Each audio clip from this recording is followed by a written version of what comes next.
Bonjour à tous et à toutes, ici je vous propose donc l'exercice 2 du concours donc École de santé des armées, l'ESA, avril 2019, c'est un QCM, à chaque fois il faudra déterminer quelle est l'affirmation parmi la 4 qui est vraie. Donc chaque question est indépendante, donc première question, solution d'une inéquation. Vous avez un produit donc EX-1, exponentielle x-1, multiplié par 1 moins x2 positif, et on vous propose 4 ensembles de solutions. Alors pour ça, on a un produit, donc on va faire un tableau de signes, ça serait bien dans le signe de chacun des deux facteurs. Alors je vous rappelle que donc on va être amené à résoudre, à chercher quand est-ce qu'exponentielle x-1 est positif, donc ça fait exponentielle x plus grand que 1.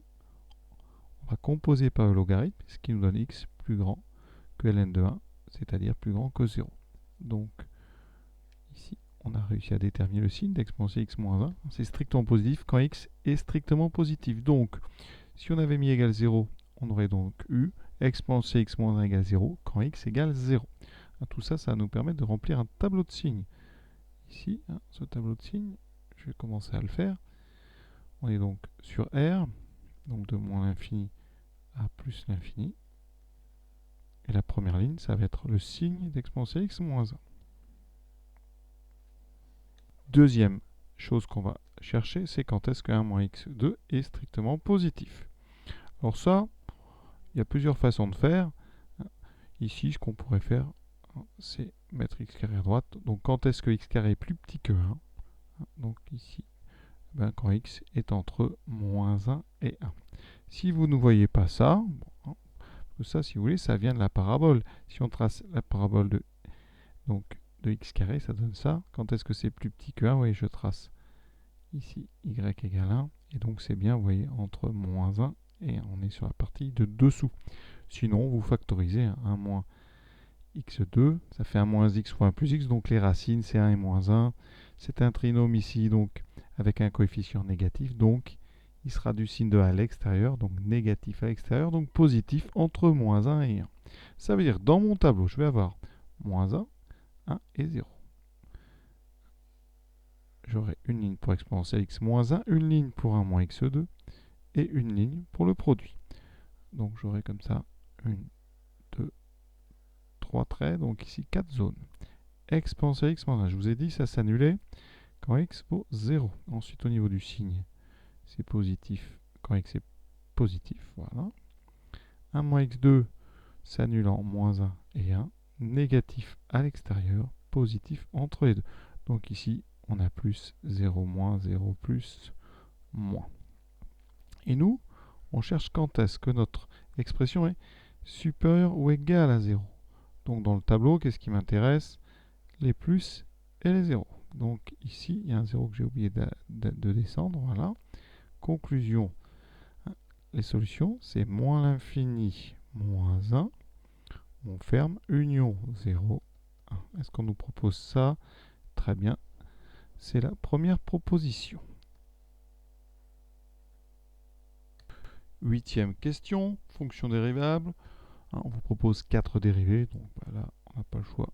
On va dériver donc f de x. Alors, c'est un quotient.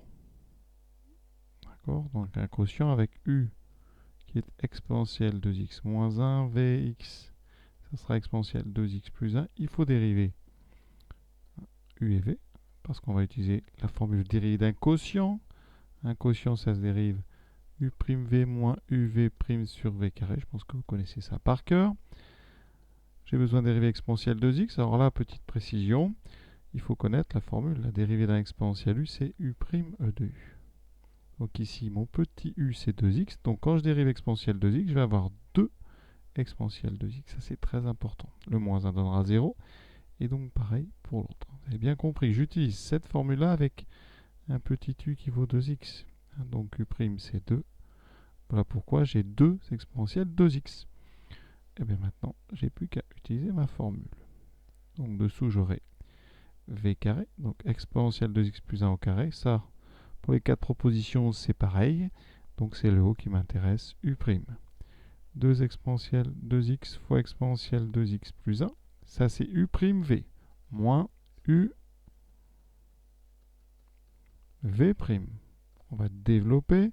E2x, alors chose importante, je fais ça en haut. Quand on a E2x fois E2x, propriété de l'exponentielle, ça fait E de 2x plus 2x. D'accord, l'exponentielle d'une somme, c'est le produit des exponentielles. Donc ici, ça fait exponentielle 4x. Donc 2 exponentielle 4x plus 2e de 2x moins exponentielle de x fois 2 exponentielle de x, donc 2 exponentielle 4x, moins fois moins, ça fait plus 2 exponentielle 2x, toujours sur le même carré. Et là, on a terminé. On s'aperçoit que les exponentielles 4x s'annulent. Il va me rester 4 fois exponentielle 2x en haut. Donc c'est la réponse D. Voilà. On continue. 9e question. On considère la fonction f de x égale donc d'expression x sur 1 moins x. Effectivement, x doit être différent de 1. Et on doit trouver la limite en plus l'infini. On va tester déjà. Donc, x tend vers plus l'infini. Donc, x sur 1 moins x, ça tend vers quoi? Alors ça, en haut, ça fait plus l'infini. En bas, ça fait moins l'infini. C'est donc une forme indéterminée. Donc, le plus facile, sans théorème, c'est de factoriser en bas par x, ce qui fait donc 1 sur x moins 1. Voilà. Les x vont se simplifier. On va considérer que x est différent de 0. Il me restera donc la même limite, donc 1 sur x moins 1. Ça, c'est plus simple parce que 1 sur x va tendre vers 0. Moins 1, ça tend vers moins 1. Donc ça, c'est moins 1. Je mets ça à l'intérieur d'un exponentiel. Donc, limite de f en plus l'infini, ça va être exponentielle moins 1. C'est-à-dire 1 sur e. Et donc, on a déjà terminé parce que c'est la réponse B. Regardons tout de même ce qui se passe en 1. Alors, ici, j'ai x sur 1 moins x. C'est un quotient. Donc, en haut, quand x tend vers 1, évidemment, ça tend vers 1. En bas, la limite quand x tend vers 1 de 1 moins x, c'est donc 0. Alors là, on a 1 sur 0, c'est une forme indéterminée, donc j'ai besoin de précision sur le signe. 1 moins x, x est plus petit que 1 dans le premier cas, donc 1 moins x est positif. Donc quand je fais ce quotient, la limite de x sur 1 moins x, ça va être 1 sur 0 plus, c'est plus l'infini. Et ça, je mets ça dans l'exponentielle, ça veut dire que la limite de f, quand x tend vers 1 en étant plus petit, eh bien c'est la même limite que l'exponentielle en plus l'infini. D'accord? C'est donc plus l'infini. Et on nous propose 0. C'est faux. Quand x est plus grand, qu'est-ce qui change? La seule chose, vous voyez ici, si je prends plus grand, j'obtiens ici 0 moins. Donc, quand x est plus grand que 1, la limite de mon quotient, c'est 1 sur 0 moins, c'est moins l'infini. Et donc, quand x est plus grand que 1, je vais regarder l'exponentielle en moins l'infini et ça va me donner 0. Et donc ici, vous voyez, c'est faux. On passe maintenant à la question 10. Un petit peu plus difficile. Alors ici, on va procéder par élimination. Tout d'abord, première chose que je vais montrer, c'est qu'elle ne peut pas être cette suite divergente vers moins l'infini. Autrement dit, sa limite ne peut pas être moins l'infini. On va donc montrer que un est toujours, quel que soit n, on va montrer que un est strictement positif. Alors premièrement, on va faire une récurrence rapide. Donc ici, pour n égale 0, effectivement, U0 est bien strictement positif, puisque ça vaut 1. Donc maintenant, hérédité, on suppose UN strictement positif. Je ne rédige pas exactement comme récurrence. C'est un concours, il faut aller vite. Donc là, vous dites, si UN est strictement positif, 1 plus UN est donc strictement plus grand que 1. Donc quand je prends le logarithme c'est strictement croissant, ln de 1 plus UN est donc plus grand que le logarithme de 1 qui vaut 0. Donc UN plus 1 est bien strictement positif. Donc la suite UN n'a que des termes strictement positifs. Donc déjà, elle ne peut pas tendre vers moins l'infini. Donc ça élimine le D. Deuxième chose, supposons qu'elle soit convergente vers E. Qu'est-ce qui se passerait? UN tend vers E. Donc, UN plus 1 tend aussi vers E. UN plus 1 et UN tendent vers la même chose. C'est les mêmes termes mais décalés d'un rang. Donc, ensuite, 1 plus UN tend vers 1 plus E. Comme UN plus 1 c'est ln de 1 plus UN, ça veut dire Ça voudrait dire que dans ce cas-là, en passant logarithme, ln de 1 plus e serait égal à e. Et ça c'est faux, ln de 1 plus e, ça ne vaut pas e. Et donc, ça élimine aussi directement la proposition C. Maintenant, il nous reste soit croissant, soit décroissant. Eh bien, regardez, ça va aller très vite. U0 vaut 1, U1 vaut quoi? Vaut ln de 1 plus U0, donc ln de 2. ln de 2, ça vaut à peu près 0,6. Donc on a une suite qui ne peut pas être croissante. Donc ça élimine croissante. Il ne reste qu'une. C'est donc forcément ça élimine croissante. Il ne reste qu'une. Donc la suite, elle est forcément décroissante. 11e, des probas. On lance 3 fois 1 d'équilibré. La probabilité d'obtenir exactement 2 fois le chiffre 6. Alors, si on faisait notre arbre, on a 6 ou pas 6. D'accord? 6, pas de 6. Je vais faire comme ça. 6, pas de 6. Vous voyez que cet arbre, il n'y a pas 50 000 branches. Nous, on veut forcément des branches qui contiennent 2 fois le 6. Exactement. Donc, la seule qui va nous intéresser, ici, c'est celle qui mènera à pas de 6. Et ici, celle qui mènera à 6. Ici, c'est pareil, c'est 6. Et là, on ne peut pas. Donc, il y a 3 chemins qui mènent à exactement 2, 6. Ça sera donc eh bien, la somme de ces 3 chemins. Il va falloir calculer la probabilité de ceci, la probabilité de celui-là, et donc la probabilité de celui-là. Alors là, il se remplit. Je voulais mettre du jaune pour séparer, mais ça fait la même couleur. Oui. Alors, ici, probabilité d'avoir un 6, à chaque fois, c'est un sixième. Donc là, j'ai un sixième, pas de 6, 5 sixièmes. D'accord? Donc ça fera un sixième fois 1 sixième fois 5 sixièmes. Ça, c'est le premier chemin. Plus le deuxième chemin qui contient exactement les mêmes choses, pas dans le même ordre. 1 sixième, 5 sixièmes, 1 sixième. Plus le dernier, 5 sixièmes, 1 sixième, 1 sixième. Vous voyez, j'ai fait ça, même sans la loi binomiale. On peut faire avec la loi binomiale, je vais vous montrer juste après. Donc ça fera 5 sur 6 au cube, et ça 3 fois. C'est 3 fois la même chose. Fois 3, donc ça me donne ici 15 sur 6 au cube. Et 15 sur 6 au cube, c'est la proposition B.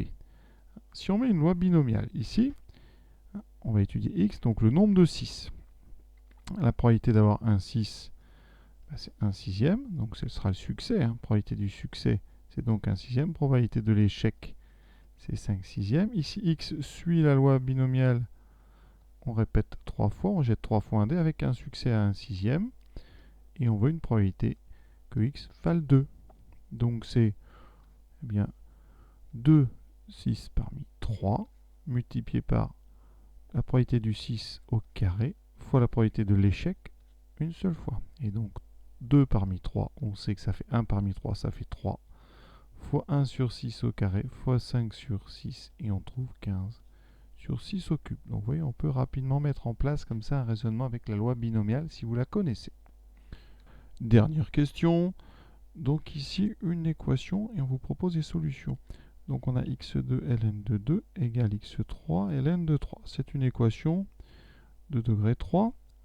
Donc pour ça, je vais tout mettre à gauche. x2 ln de 2 moins x3 ln de 3. J'essaie de factoriser. Facteur commun, c'est x2. Donc x2 facteur de ln de 2 moins x ln de 3 égale 0. On a presque fini. x2 égale donc à 0.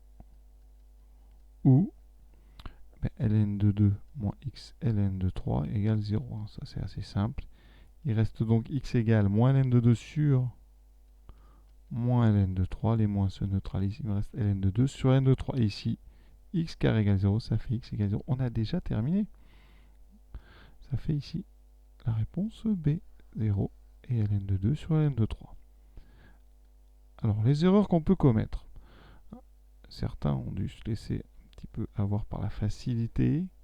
Ici, on peut avoir envie de diviser par x2. C'est-à-dire on simplifie, il restera un x à droite et on n'aura plus que ln de 2 sur ln de 3. Mais attention, on ne peut simplifier par x que si x est non nul. Donc ici, il faut bien penser que de toute façon, 0 est solution. Vous voyez, quand on remplace x par 0, c'est solution. Donc si vous voulez faire cette méthode, vous pouvez, mais avant, il faudra dire 0 est solution.